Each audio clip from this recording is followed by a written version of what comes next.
Hey, this is the Daily Overpass. My name is Eric and I make apps. Now today I want to talk about the biggest problem clients have with their software developers.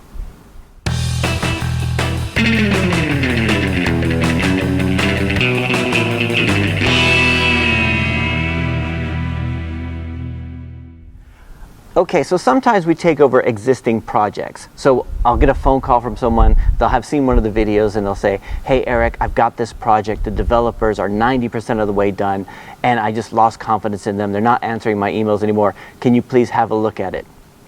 Right, and so, I really prefer not to work on something, especially if they say it's 90% of the way done, because they think it's going to be really inexpensive to fix it, and most of the time it requires more time to get to grips with the code that's already out there, especially if there's loads of code, than it does to actually fix the thing. So, but we'll have a look and we'll talk to them. But one of the questions I always like to ask is, why are you leaving your previous developers? You know, because I'm curious. I'm curious why they would go with us. Maybe we might be the same, everything. And based on all the conversations I've had, and I've had many over the last several years, the biggest problem that clients have with their developers is communication. And most of the time it's because the developers are not emailing them back. That's the biggest complaint I hear.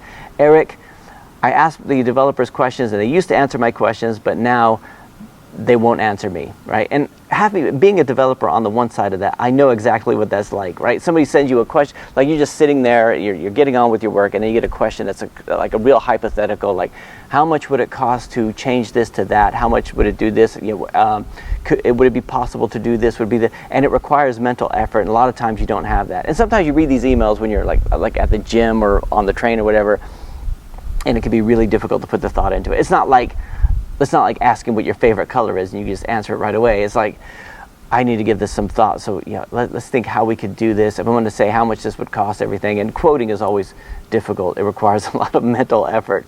So, you know, one of the things that we're trying to do is to respond to these questions more frequently. See, I have one development company that I work with that regardless of the emails I send them, I always get an email back within a couple of hours. Usually not with the answer to the questions. Usually it's just by the owner of the company and it says, Eric, thank you very much for your question. I'm going to check with the developers and get back to you. And it could be like 3 or 4 days before I hear back from them, but I know that they got the email. I know that it's out there. I know that it's being dealt with, as opposed to when I send to other development companies and I get nothing, just silence, and you don't even know if they got it. You check the read receipt if you have it or whatever, and you think, I know they read that email, but either they're just ignoring it or it's not there.